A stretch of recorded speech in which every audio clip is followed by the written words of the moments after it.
दोस्तों, क्या आपको भी सपने में मरे हुए लोग दिखाई देते हैं? तो सावधान हो जाओ। भक्तों, क्या आपको भी सपने में मरे हुए लोग दिखाई देते हैं? अपने मरे हुए पिताश्री सपने में दर्शन देते हैं तो किसी को अपनी मृत माता के दर्शन होते हैं। शायद आपने भी सपने में मृत परिजनों को अवश्य देखा होगा, लेकिन सुबह उठने के बाद आप उस सपने को दुर्लक्ष्य कर देते हैं। क्या आपके मन में कभी ऐसा विचार आया है कि आपको ऐसा सपना क्यों दिखाई दिया? इस सपने का अर्थ क्या हो सकता है? लेकिन क्या आप जानते हैं, सपने में मरे हुए परिजन दिखाई देने पर हमें महत्वपूर्ण संकेत भी मिलते हैं। सपने में मृत परिजन दिखाई देना कोई आम बात नहीं है। इसके पीछे एक गहरा रहस्य छिपा हुआ है, जिनका वर्णन हमारे पुराणों में किया गया है। तो चलिए आपको सुनाते हैं वह प्राचीन महान कथा। इस कथा को सुनने मात्र से ही पितरों की कृपा प्राप्त होती है। आइए सुनते हैं वह कथा। एक बार देवर्षि नारद यमराज से मिलने के लिए यमलोक जाते हैं। यमराज देवर्षि नारद को बड़े प्रेम से आदर एवं सत्कार करते हैं और उन्हें प्रणाम करते हुए पूछने लगते हैं, हे देवर्षि, यमपुरी में आपका स्वागत है। आपके दर्शन से आज मैं धन्य हुआ और आपके चरण पड़ने से यमपुरी की शोभा बढ़ गई है। इस प्रकार से यमराज के द्वारा स्वागत किए जाने पर देवर्षि नारद प्रसन्न होते हैं और यमराज को भी प्रणाम करते हैं और कहते हैं, हे मृत्यु के देवता यमराज, आपको भी मेरा प्रणाम है। आपके आदर सत्कार से हम अत्यंत प्रसन्न हुए। फिर यमराज नारद जी से कहते हैं, हे देवर्षि, आज आपका यमलोक में आने का क्या प्रयोजन है? अवश्य ही कोई महत्वपूर्ण कार्य अथवा कोई महत्वपूर्ण समाचार लेकर आप आए होंगे, या फिर हमसे कोई भूल हुई तो नहीं हुई है? कृपया बताइए, मैं आपकी क्या सेवा कर सकता हूँ? तब देवर्षि नारद कहते हैं, हे धर्मराज, आप तो मृत्यु के तथा न्याय के देवता है। आप तीनों लोकों के सभी जीवित और मृत प्राणियों का लेखा जोखा रखते हैं। आपको समस्त चराचर के भूत और भविष्य का भी ज्ञान है। इसलिए मैं आपके पास कुछ शंका लेकर आया हूँ, जिसे दूर करने की कृपा करें। फिर यमराज कहते हैं, हे देवर्षि, आप सत्य कहते हो। हम तीनों लोकों में निवास करने वाले सभी जीवित और मृत प्राणियों का लेखा जोखा अवश्य रखते हैं, किंतु आपके मन की बात जानना हमारे वश का नहीं है। आप तो तीनों लोकों की खबर रखते हैं। आप भगवान विष्णु के सबसे प्रिय भक्त हैं। आप समस्त शास्त्रों का भी ज्ञान रखते हैं, किंतु अगर आप मुझसे कुछ जानना चाहते हैं तो मैं अवश्य ही आपकी सहायता करूंगा। हे देवर्षि, आपकी जो भी शंका और प्रश्न है, आप निसंकोच पूछ सकते हैं। मैं अपने सामर्थ्य के अनुसार उसका जवाब देने का प्रयास अवश्य ही करूंगा। देवर्षि नारद कहते हैं, यमराज, मैं पृथ्वी लोक का भ्रमण करके आया हूँ। मैंने पिशाच, प्रेत, कुष्मांड, बेताल, चुड़ैल, पिशाचनी आदि प्रकार की कई विचित्र चीजें देखी हैं, जो जंगल में निवास करती हैं। इसके साथ ही मैंने देखा है कि यह सभी दुष्ट शक्तियां मनुष्य को परेशान करती है, उन्हें दुख देती है। इसका क्या कारण है? यह सभी बुरी शक्तियां मनुष्य को क्यों परेशान करती है? तथा मेरे मन में एक प्रश्न है कि मनुष्य कई बार सपने में अपने पूर्वजों को देखता है, तो इसका क्या अर्थ होता है? सपने में मरे हुए लोग दिखाई देने का क्या मतलब है? इससे मनुष्य को कौन सा संकेत मिलते हैं? मैं समस्त मनुष्य जाति के कल्याण के लिए इन प्रश्नों के उत्तर जानने के लिए ही आपके पास आया हूँ। नारद जी के प्रश्न सुनकर यमराज कहते हैं, तो इसका क्या अर्थ है? सपने में मरे हुए लोग दिखाई देने का क्या मतलब है? इससे मनुष्य को कौन से संकेत मिलते हैं? मैं समस्त मनुष्य जाति के कल्याण के लिए इन प्रश्नों के उत्तर जानने के लिए ही आपके पास आया हूँ। नारद जी के प्रभु प्रश्न सुनकर यमराज कहते हैं, हे देवर्षि, आपने समस्त मानव जाति के कल्याण के लिए उचित ही प्रश्न किया है। मैं आपको इन सभी प्रश्नों के अवश्य उत्तर दूंगा, किंतु उससे पहले मैं आपको एक अत्यंत पवित्र कथा सुनाता हूँ। इस कथा में आपको सभी प्रश्नों के उत्तर मिल जाएंगे।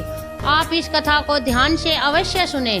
जो भी मनुष्य इस कथा का श्रवण करता है, मैं उसके 32 अपराध क्षमा करता हूँ।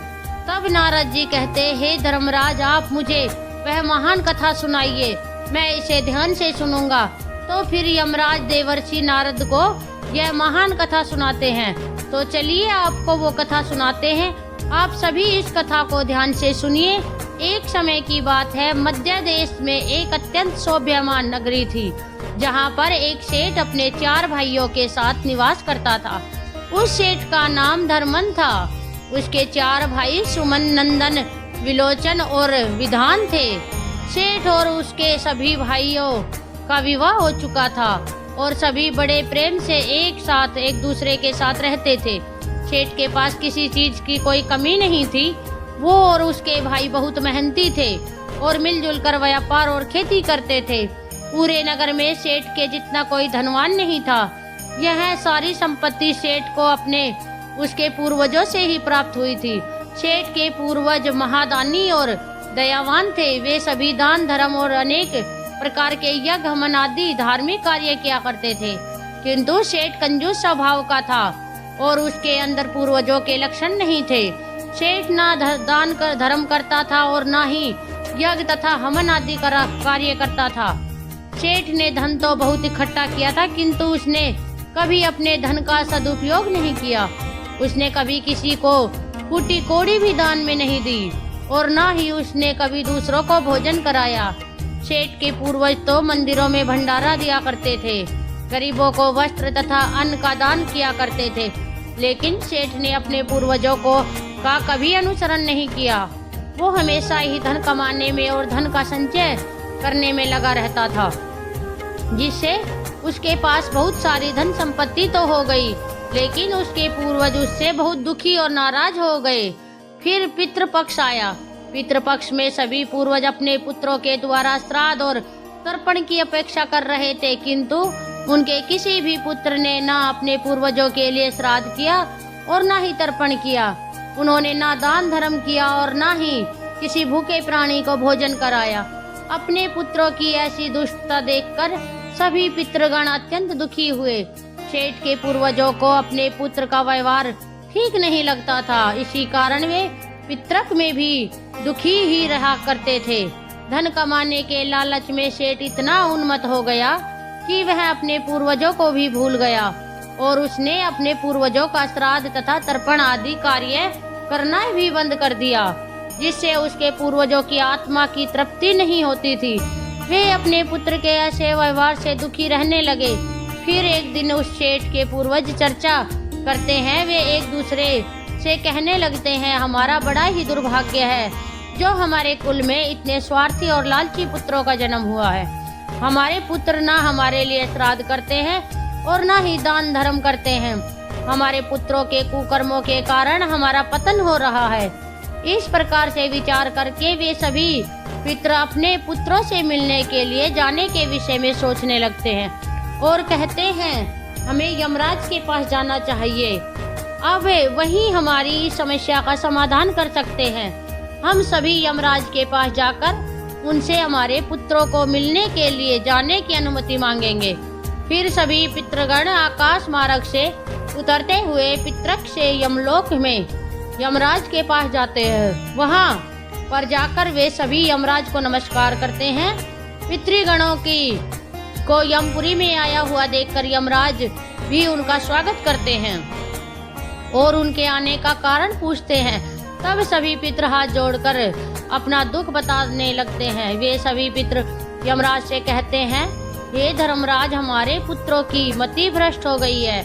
हमारे पुत्र ना दान करते हैं, ना श्राद्ध और ना तर्पण करते हैं। उनके अशुभ आचरण से हमारा पतन हो रहा है। वे कभी दान धर्म नहीं करते हैं, जिस कारण से हमारी संतुष्टि नहीं हो रही है।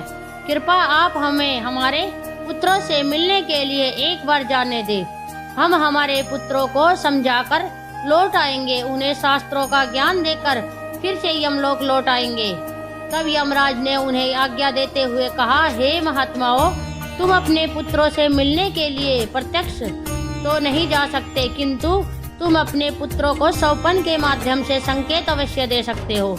इसलिए आप सभी अपने पुत्रों को उनके सपने में जाकर संकेत देकर उन्हें अपना दुख समझा सकते हैं। फिर वे सभी पितृ इस बात पर सहमत हो जाते हैं और एक एक करके अपने सभी पुत्रों के सपने में जाकर उन्हें दर्शन देते हैं। सबसे पहले वे अपने बड़े पुत्र अर्थात उस सेठ धर्मन के सपने में उसे दर्शन देते हैं और उसे संकेत देते हैं, किंतु उनका बड़ा पुत्र उनके संकेतों को समझ नहीं पाता है। दूसरे दिन जागने पर वह उस सपने को भूल जाता है और अपने पितरों के द्वारा दिए गए संकेतों को भी नजरअंदाज कर देता है। इससे वे सभी पितृगण फिर से निराश हो जाते हैं और फिर सभी पितर अन्य पुत्रों के सपने में जाकर भी उन्हें दर्शन देने लगते हैं और उन्हें अनेक प्रकार के संकेत भी देते हैं, लेकिन उनके बाकी पुत्र भी उन संकेतों को दुर्लक्ष्य कर देते हैं। कोई भी अपने पूर्वजों के द्वारा बताए हुए संकेतों को समझ नहीं पाता है, जिससे सभी पितर अत्यंत दुखी और नाराज हो जाते हैं। सेठ और उसके भाई धन कमाने के लालच में पूरी तरह अंधे हो चुके थे। उन्हें पूर्वजों द्वारा प्राप्त दिव्य संकेतों का महत्व कुछ भी नहीं लगता था, किंतु पितरों के सौपन में दर्शन देने के कुछ ही दिनों के बाद उस सेठ को व्यापार में नुकसान उठाना पड़ता है। उसे व्यापार में बहुत ज्यादा घाटा होने लगता है, जिससे उसकी सारी धन संपत्ति नष्ट हो जाती है। सभी भाइयों में वाद विवाद और लड़ाई झगड़े शुरू होने लगते हैं। पूर्वजों द्वारा जमा की हुई सारी जमीन जायदाद को वे बेच डालते हैं और पूरी तरह से बर्बाद हो जाते हैं। सभी भाई एक दूसरे से अलग हो जाते हैं और अपना अपना पेट पालने में लग जाते हैं। उधर पितृलोक में पितरों को अपने पुत्रों की ऐसी दुर्गति देखकर बहुत पीड़ा होने लगती है। सभी पितृगण अत्यंत दुखी और उदास हो जाते हैं। फिर से वे सभी यमराज के पास जाते हैं और कहने लगते हैं, हे धर्मराज, हमसे हमारे पुत्रों की ऐसी दुर्गति नहीं देखी जाती है। हमारे द्वारा किए गए सभी पुण्य कर्मों को हमारे पुत्रों ने नष्ट कर डाला है। कृपा आप कुछ ऐसा उपाय करें जिससे हमारे पुत्रों को उनकी भूल का पता चल जाए।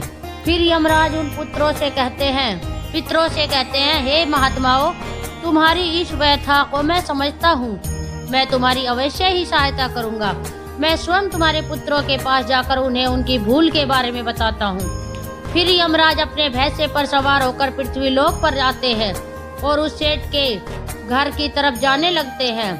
जब यमराज सेठ के घर के समीप पहुंच जाते हैं, तभी वे एक साधु का रूप धारण कर लेते हैं। सबसे पहले वह उस सेठ के घर पर जाते हैं तो वह सेठ अत्यंत बीमार पड़ा हुआ होता है। द्वार पर जाकर यमराज कहने लगते हैं, भिक्षाम देही, भिक्षाम देही, क्या घर में कोई है? तुम्हारे द्वार पर एक साधु आया है जो बड़ी दूर से यात्रा करके आया है। कोई हो तो भिक्षा दो। भिक्षाम देही। द्वार पर आए साधु को देखकर उस सेठ की पत्नी सुनंदा उनका स्वागत करती है और कहती है, पधारिए साधु महाराज, आपका स्वागत है। कहिए मैं आपकी किस प्रकार से सहायता कर सकती हूँ? वे साधु रूपी यमराज कहते हैं, हे देवी, मैं भूखा हूँ और यात्रा पर निकला हूँ। यदि दान में कुछ भोजन मिल जाए तो बड़ी कृपा होगी। फिर सेठ की पत्नी कहती है, ठीक है साधु महाराज, आप रुकिए, मैं अभी आपके लिए कुछ भोजन लेकर आती हूँ। सेठ की पत्नी के चेहरे पर दुख के हाव भाव देखकर वो साधु रूपी यमराज कहने लगते हैं, हे पुत्री, तुम्हारे मुखमंडल पर दुख दिखाई पड़ रहा है। अगर कोई गोपनीय बात ना हो तो मुझे बताओ, तुम्हारे दुख का क्या कारण है? वो स्त्री कहती है, हे साधु महाराज, आप सत्य कह रहे हैं। पहले हम बहुत धनवान और समृद्ध थे। मेरे पति और उनके भाई सभी साथ साथ रहते थे, किंतु अचानक ही सभी भाइयों में झगड़ा हो गया। अचानक से हमारा सारा व्यापार डूब गया और हम सभी दरिद्र हो गए हैं।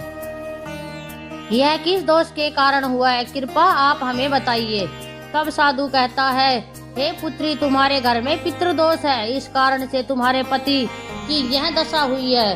तुम्हारे पति के कर्मों के कारण उसके पूर्वज रुष्ट हुए हैं।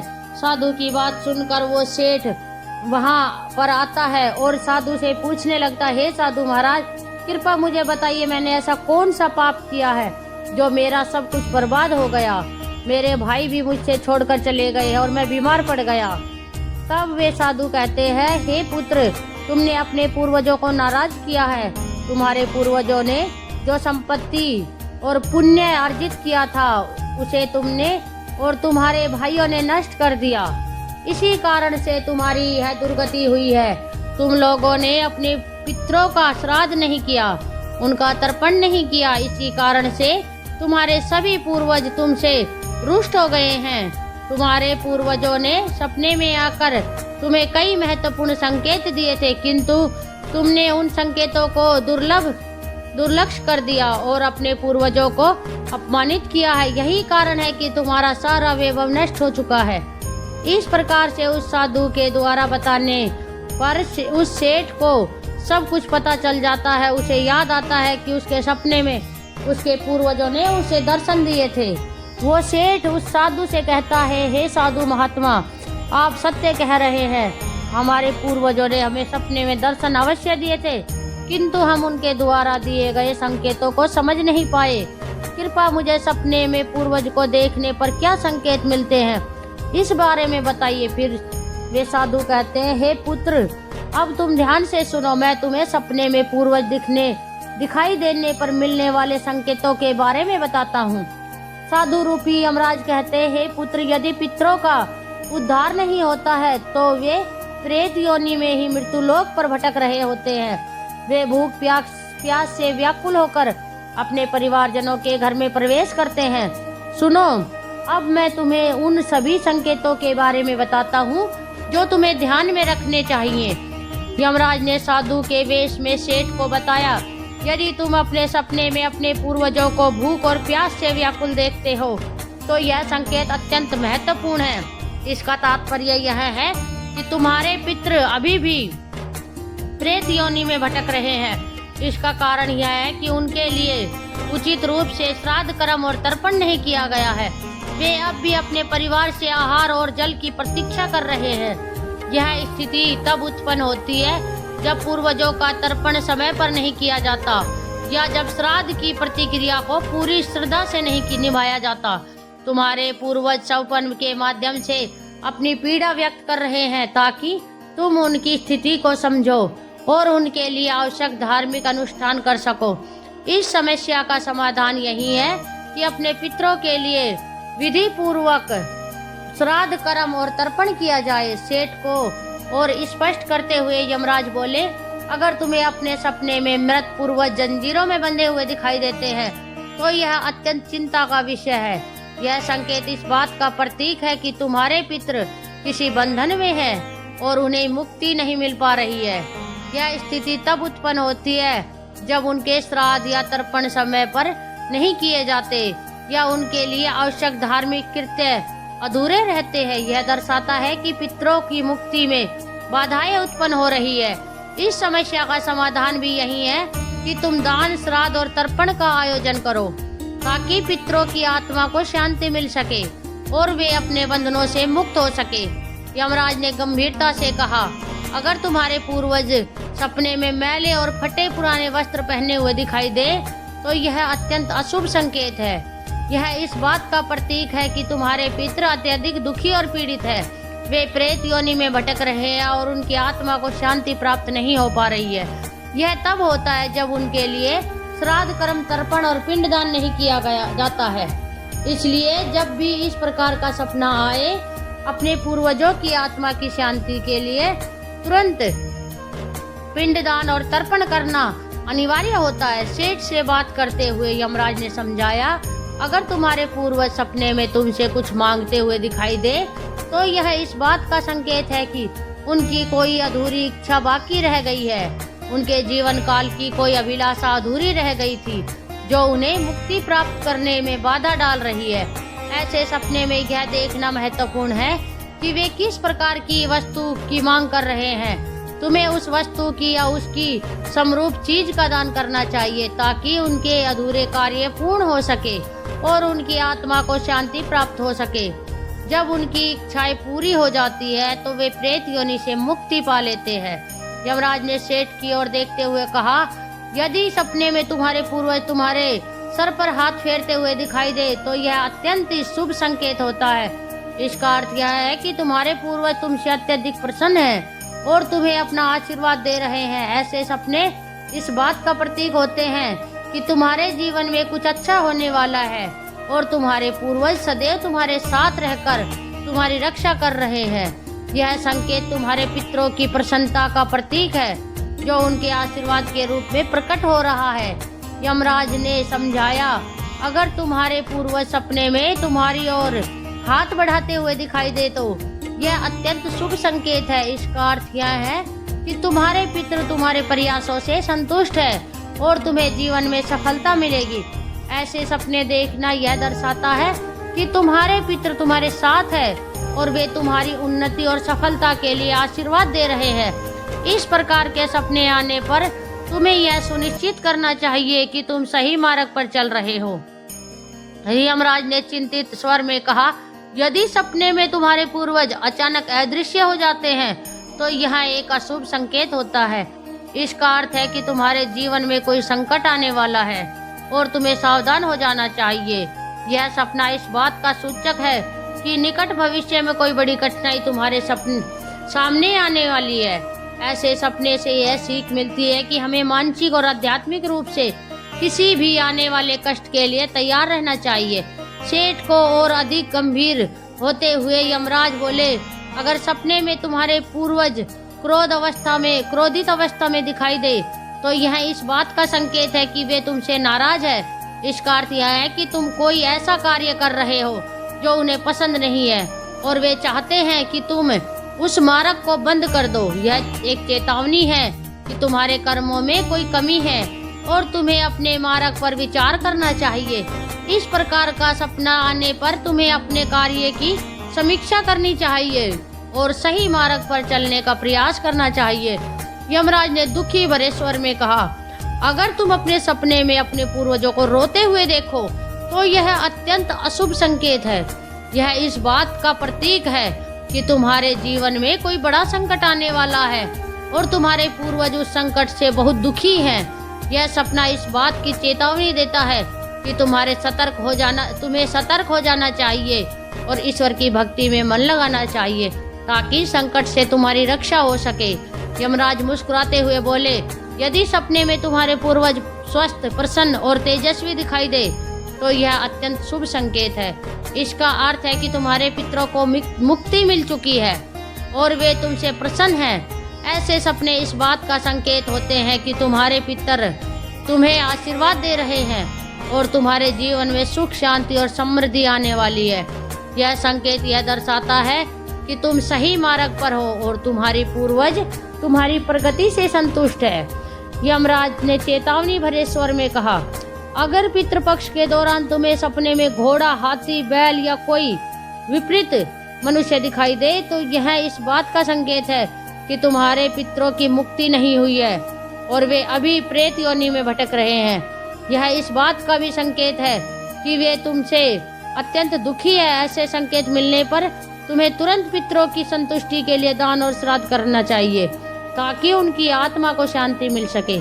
अंत में यमराज बोले, यदि तुम्हें सपने में कोई जानवर जैसे कुत्ता, बैल, गाय और अन्य पशु मनुष्य की तरह बात करते हुए दिखाई दे तो यह अत्यंत विचलित करने वाला संकेत है।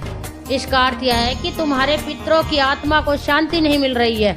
यह इस बात का भी संकेत है कि तुमने उनके लिए आवश्यक धार्मिक कृतज्ञ अधूरे छोड़ दिए हैं। इस स्थिति में तुम्हें तर्पण, पिंडदान या अन्य धार्मिक अनुष्ठान करके अपने पितरों की आत्मा की शांति के लिए प्रार्थना करनी चाहिए। तब वह साधु कहता है, हे पुत्र, यदि तुम्हें भी इस प्रकार के सपने दिखाई पड़े तो तुम्हें अपने पूर्वजों को प्रसन्न करने के लिए दान, धर्म, तर्पण, श्राद्ध आदि कर्म करने चाहिए जिससे तुम्हारे सभी कष्ट दूर होंगे। उस साधु की बात सुनकर उस सेठ को अपनी गलती का एहसास हो जाता है और वह तुरंत ही अपने भाइयों के पास जाता है और उन्हें साधु के द्वारा बताई हुई बात बता देता है। फिर सभी भाई को समझ में आ जाता है कि उनके पूर्वज उन्हें सपने में आकर संकेत दे रहे थे। फिर वे सभी भाई मिलकर नदी के तट पर जाते हैं और अपने पूर्वजों के लिए श्राद्ध, तर्पण, दान, धर्म आदि कार्य करते हैं और अपने पितरों को संतुष्ट करते हैं। फिर एक दिन उनके पूर्वज उनके सपने में आकर उन्हें दर्शन देते हैं और उन्हें नाना प्रकार के संकेत देते हैं कि वे सभी संकेत शुभ होते हैं। अपने पितरों के द्वारा शुभ संकेत प्राप्त होने पर उन सभी भाइयों का जीवन खुशियों से भर जाता है। उनके सभी रोग और दोष समाप्त होते हैं। वे फिर एकजुट होकर रहने लगते हैं और खूब तरक्की करते हैं।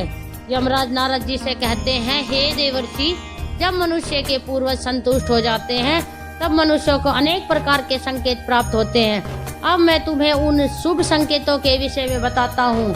यदि सपने में मृत परिजन सिर पर हाथ फेरते हुए दिखाई देते हैं तो इस सपने का अर्थ यह है कि वे बहुत अधिक प्रसन्न हैं। पूर्वज यह संकेत दे रहे हैं कि उस मनुष्य के जीवन में बहुत कुछ अच्छा होने वाला है। यदि पूर्वज मनुष्य की ओर हाथ बढ़ाते हुए दिखाई देते हैं तो पूर्वज यह संकेत दे रहे हैं कि मनुष्य जो भी काम कर रहा है उससे वह संतुष्ट है और उसे उस कार्य में अवश्य ही सफलता प्राप्त होगी। यदि सपने में पूर्वज स्वस्थ दिखाई देते हैं, उनके मुखमंडल पर तेज दिखाई देता है और उनके वस्त्र चमकीले और सफेद रंग के होते हैं तो उन पितरों को मुक्ति मिल चुकी है, ऐसा समझना चाहिए। अगर सपने में पूर्वज दूर आकाश में बादलों पर बैठे हुए दिखाई देते हैं तो यह शुभ संकेत है। मनुष्य के पूर्वज अत्यंत प्रसन्न हैं और उसे आशीर्वाद दे रहे हैं। इस प्रकार से उन सभी भाइयों को पूर्वजों के द्वारा शुभ संकेत प्राप्त होते हैं और उनका खोया हुआ सारा धन और संपत्ति उन्हें वापस मिल जाती है और सभी भाई मिलजुल कर एक साथ रहने लगते हैं और सुखपूर्वक 100 वर्षों तक जीवन व्यतीत करके दिव्य विमान में बैठकर पितृलोक चले जाते हैं। तो इस प्रकार से यमराज ने देवर्षि नारद को पितरों के द्वारा दिखाई देने वाले संकेतों को बताया। राधे राधे, जय श्री कृष्णा।